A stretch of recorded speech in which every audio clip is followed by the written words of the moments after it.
मामु म ट्युसन कक्षा सकेर छिट्टै आउँछु, खाना बनाएर राख्नुस् है। यही शब्द भनेर घरबाट निस्किएकी थिइन् 16 वर्षीय इनिसा बिक।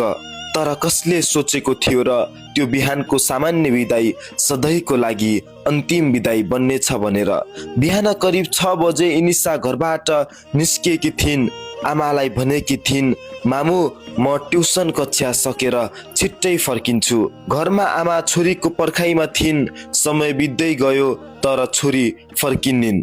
करिब 9 बजेतिर आमाले इनिसालाई फोन गर्नुभयो तर इनिसाको मोबाइल स्विच अफ थियो।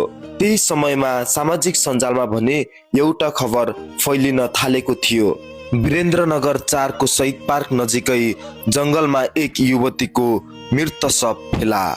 तर त्यो खबर आफ्नो छोरीसँग जोडिएको छ भन्ने कुरा उनको आमालाई थाहा थिएन। उनी त अझै घरमै बसेर सोचिरहेकी थिइन्, छोरी कक्षाबाट आएपछि सँगै खाना खाउला। तर 10 बजेर 30 मिनेट जाँदा एउटा फोन आयो। फोन थियो प्रहरीको। प्रहरीले भन्यो, तपाईको छोरी शहीद पार्कको जंगलमा बेहोस अवस्थामा भेटिएकी छिन्, लिन आउनुस्। यो सुनेपछि आमा आत्तिदै घटनास्थल पुगिन्।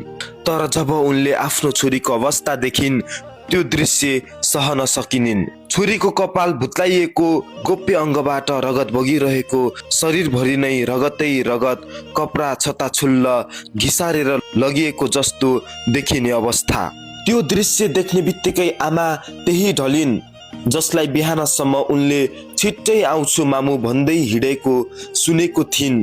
त्यही छोरीलाई अब उनी सदाका लागि गुमाइसकेकी थिइन्। यस घटनामा संलग्न भएको आशंकामा वीरेन्द्रनगर 9 निवासी 16 वर्षीय अनमोल गौलीलाई प्रहरीले नियन्त्रणमा लिएर अनुसन्धान गरिरहेको छ। मृतक इनिसा बिक र प्रहरी नियन्त्रणमा रहेका अनमोल गौली दुवै उषा बालबाटिका विद्यालय कक्षा 11 मा अध्ययनरत थिए। प्रहरीका अनुसार उनीहरू बीच प्रेम सम्बन्ध रहेको र व्हाट्सएपमा पनि कुराकानी हुने गरेको प्रारम्भिक अनुसन्धानबाट खुलेको छ। घटना लगत्तै अनमोलले आफ्नो साथीहरूलाई बोलाएको थिए। साथीहरूले प्रहरीलाई खबर गरेपछि जिल्ला प्रहरी कार्यालय सुर्खेतका डीएसपी मोहनजङ बुथापास घटनास्थलमा पुगेका थिए। अहिले प्रहरीले घटनाको सत्य तथ्य छानबिन गरिरहेको जनाएको छ।